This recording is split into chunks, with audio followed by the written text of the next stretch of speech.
get into some sports. Okay, all right. In the world of sports. Real quick, before you get started, did you see that hand signal? Yes, sir. Yes, sir. Okay. Give it again. The hand signal. I know, right? I was going to say that. He's totally missing the whole point. Gosh, that's all right. I can edit it. Did anybody see the secret quiet hand signal? In case you missed it on podcast. Yeah. Right. Way to go, Skinner. Oh, my gosh. He did it twice. All right. All right. I can put this in discreetly. I think I'll be good. All right. Let me do this, Dad. Both times. Okay. Mm-hmm. Okay. Let me get through this real quick. Oh, my God. I got some crazy codes. All right. In sports, not a whole lot to report, guys. Of course, the day started off with Julian Edelman being let go by the Patriots. The last, pretty much, of the main guys of that Super Bowl winning roster. He is 34 years of age, and I was questioning the question all day was Fisher asked me, I saw it on a sports show, would he join Tom Brady? And of course, since that question's been asked, he has retired. It is the end of an era in New England officially. It's going to be interesting to see how Bill Belichick rebuilds without Tom Brady, who showed what he was all about by winning another Super Bowl, unprecedentedly with the Tampa Bay Buccaneers. But are you guys glad to see this empire go, or you looking forward to somebody else taking that mantle? Skinner? Yeah, I know Mike's nipping at the bud to make a comment on this subject. Yeah, I'll just be real quick. Mike has only known New England Patriots pretty much his football viewing. So kind of like knowing LeBron James in the finals. Right, exactly. Right. Yeah, it's nice to have parity in any sport. Love them or hate them, you get tired of seeing the same team making it to the same show every year. So yeah, I think it's good. It's good for football. It's good for everybody involved. All the fans, they're waiting to see who's the next Tom Brady, and that's always an exciting thing too. So okay, Fish. Yeah, all dynasties eventually come to an end. We've seen many in our lifetime growing up, 70s, Steelers, 80s, 49ers, Dallas of the 90s, and so on and so forth, Patriots for many, many years. So they'll rebuild. I mean, it'll be interesting to see how long Belichick sticks around, if he's going to really hang with it and rebuild it, or he may just say, I'll take the TV contract and I'll see you on the flip side here coming up. But I think he'll hang around for a while, at least get the ball rolling to set it up for the next regime, if you will. But yeah. Junior, you got any words on this? Oh, sure. I'm just going to say it's kind of nice, but at the same time, I mean, I appreciate greatness. So the fact that this guy's been doing it, I was like, see, that's where I am. There's something I just have to appreciate. I know he's had whatever Deflategate and all the different stuff. Right. I mean, he went to Tampa Bay and did it again. So we can say it's not seeing the same people, but if Brady keeps doing it, I mean, man. Right. I know. I'm with you, Junior. I hated the guy when he played his Steelers, but I just learned to never despise greatness. And to watch somebody do that, it's just been awesome to watch. I want to be able to say in my lifetime I saw it happen. You know what I mean? So, okay, all right. Okay, so that's all I got in sports today, guys. Real quick. Wait. Sorry, Keith. Go ahead, buddy. Baylor defeating Gonzaga in the NCAA championship. Did you see that at all? We didn't cover that last week. The game was last week. Oh, that's right. I'm so sorry. Thank you. We shot the night of the championship game. So that's right. Obviously, Gonzaga could not. The big win streak could not hold it. Yeah. That's amazing. Baylor has been an incredible school as of late. Their athletic department has grown ever since the emergence of RG3 in football, winning the Heisman. And then their lady basketball teams, Brittany, I forget her last name. She's in the WNBA right now. She had elevated their women's basketball team. Now to see their men's team take the championship has been pretty incredible. You talk about parity, we're seeing it in college basketball for sure right now. Well, Baylor, I mean, Gonzaga had no chance in that game. That game was over in the first minute when they went up 7-0. It was just an incredible feat for Baylor because let's be honest, they were the underdog. Nobody had Baylor on their No, bracket. they were the Nobody. underdog going into that game. I don't know what the line was, but Gonzaga at 30-0. Wow, I know, right? I like to see that. That'd be interesting. So, Hey, before I move off sports, because you reminded me, and I think it's a very important story. Skinner, would you review the golf story? yeah, the Masters tournament was this past weekend. If you're a golf fan, you'll know that in Augusta, Georgia, they play. That's the Super Bowl of golf. Yeah, they have 4 majors. They got the U.S. Open, the British Open, the PGA, and then the Masters. But that's the granddaddy. And Hideki Matsuyama, who's a Japanese golfer, 29 years old, never won a major himself, and no Japanese player has ever won a major in PGA Tour history until yesterday. He had a 4-stroke lead starting the day, and it actually got bumped right on the first hole to 2-stroke, or he was only up a stroke, meaning there was only one shot between second place and him, and he held on and won the tournament yesterday. So I find that incredible, considering the fact I think back when Tiger won his first Masters, and the comments made by Fuzzy Zeller. So I wonder if anybody made a comment.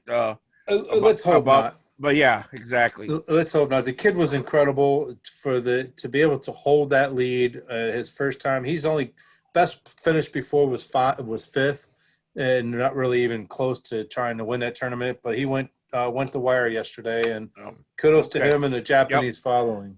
All right, well, let's get over to music. Also, it's just been a day of rest in pieces. Our friend Darius and Fisher brought up a couple of people, Jack Hanna. Also, DMX. We reported his health issues last week, and unfortunately, he passed away this week. Apparently, a heart attack. One of my favorite rappers of all time. And he has some of the iconic songs with some of the iconic sayings that have lasted through time. Of course, one of the most famous one is "Y'all gonna make me lose my mind," which is what I say every time I get off the show. And I was just thinking of some of the lyrics that he wrote that stick out through time. So I want to ask you guys, are there any rap lyrics that have meant something to you that you remember throughout time? And I'm going to start with Junior, man, see if he has anything that he remembers that means a lot to him lyrically. My palms are sweaty, knees weak, arms are heavy. There's vomit on my sweater already. Oh man, where to begin? There's so many. We didn't know he was going freestyle. No, that's a classic Eminem song. "Lose Yourself" from 8 Mile. One of my favorites. Yeah, absolutely. There's a lot of Eminem ones. He'd have to be the main one because that's what I grew up on. I remember my mom bought me the CD and she didn't realize it wasn't the Walmart version, so I had to hide that. Okay, Fish. One that's like near and dear to my heart. Just if I'm down, I just go back and rethink about this one. That I once got busy in a Burger King bathroom. Thank you very much. Thank you. Wait a minute. Didn't you once get busy in an after-hours bathroom? I just must have me confused with somebody else. Oh, I'm sorry, Skinner. Yep. Rap, as you guys know, is really not my genre of music. I listen to all types of music. That's one that's probably most unfamiliar to me. I remember Junior saying that he was shocked when I talked about Dr. Dre last week, and that's who I grew up with. Will Smith, he did a song called "Summertime." Yeah, it's one of my favorites. I don't know what that album is or when that was done, but I go especially during the winter times here in Northeast Ohio. He's on my playlist. I'll play that "Summertime" song, and it puts me in a mood looking for sunshine. And I'm so glad you brought that up, Skinner.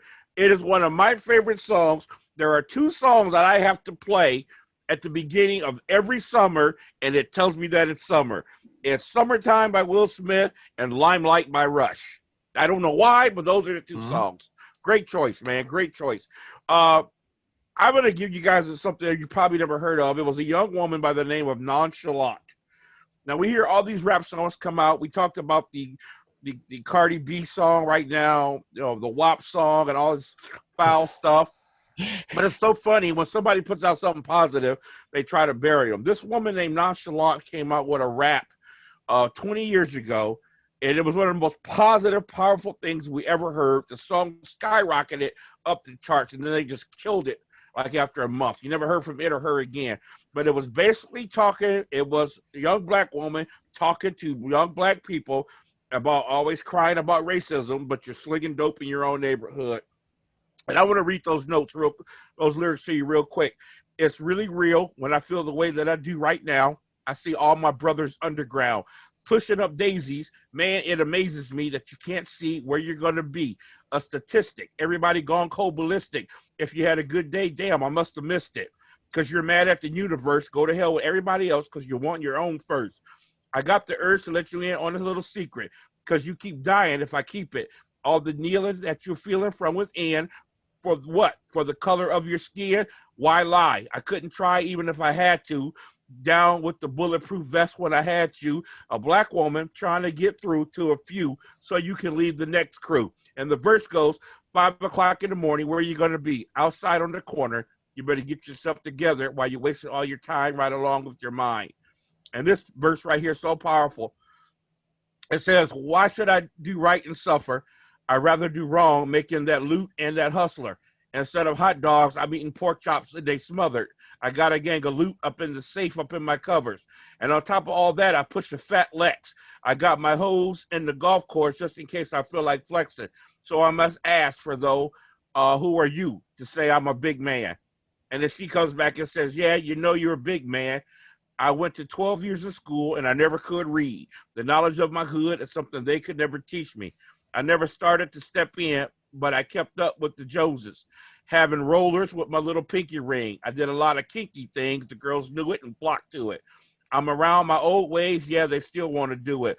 It's not about the clothes that you got on your back, but it's about the money in your pocket if you're down like that. And the last line says, I love it. My favorite line, it says, your brother is getting skinny because you want your pockets fatter. And I never forgot that line growing up. So I never could have sold drugs. So that's it for music. This Day in Music, 1969, guys. The song Aquarius, one of my favorite songs by Fifth Dimension, debuted up the charts. It spent 6 weeks at #1. It was also the theme song to a very controversial movie called Hair. If anybody remember that musical, did you guys ever see it? Fish? Nope. Never saw Hair. No, I know never what it saw is, Raiders but... of the Lost Ark, so. And you guys haven't seen Hair in a little while, actually. I walked into that one. Yep. Okay. Hey, 1989. We talked about the Patriots started a dynasty. Garth Brooks debuted with his self-titled album. From there, and then the one after that, we had never seen anybody dominate country music or any music. He dominated just music, period, like this guy did for a 3-4 year run that was unprecedented. Are you a Garth Brooks fan? Do you like any of his songs? Junior, are you a Garth Brooks fan? Oh, absolutely, I am. My man. Absolutely, yeah. I was wondering, was it Garth Brooks or Chris Gaines, his little alter ego that he did? Right, yeah, exactly. Fame. Didn't like the Chris Gaines stuff, but I love the Garth Brooks. Fish? Yeah, he definitely helped usher in a different country sound for sure. Yeah. I was never a huge fan, but he definitely bridged that gap that seemed to carry on with a lot of artists from that point. So I don't know if he was quite the first to, but he definitely had a whole different sound. It was more of a, rockin' type country type sound. He brought the rock style concert to country music too. Yeah. Mm-hmm. Everybody followed him after that. Sure. Skinner? Well, I'm glad to hear my son say yes to Garth Brooks because that's what he listened to growing up. Because if I didn't have Garth Brooks on, I had Metallica on. Okay. So those were the two biggest things for me. Garth Brooks. I remember him. Chris Gaines. I'm glad you remember that because I had all the CDs. Yeah, good call. I had a good run of CDs before box sets even become popular. Garth Brooks was an innovator. Genius. I thought so too. Me being already labeled as the weirdest black man on planet. I just loved his music. I loved his voice, his songwriting, the subject matter. Songs like The Dance, things like that. Just really hit you. But this guy was a true genius. He's so impressed he's frozen. He can't he's even. If you see on the screen, he's frozen. That's right. Yeah. Yep. Okay. Yep. Well, that's all I got for today, guys. All right, fellas. Well, that's been that hour went very quick. I Yes, it did. appreciate your candor. I appreciate your stories. I appreciate you two, my brothers. My son, love you dearly. Thank you for jumping in on this week's show. We appreciate your candor. So had to join. Yep. So with that being said, we are up against it. And for Michael Skinner, Brian Fisher, Keith Porter, and Michael Skinner Jr., we bid you farewell, and check us out on Facebook. If anything else, you'll find us at It Came From GenX. Peace. Next week. See you next week, folks. I'm throwing the X up. I'm frozen, but I'm throwing it up. So they can hear that on the radio. Yeah. like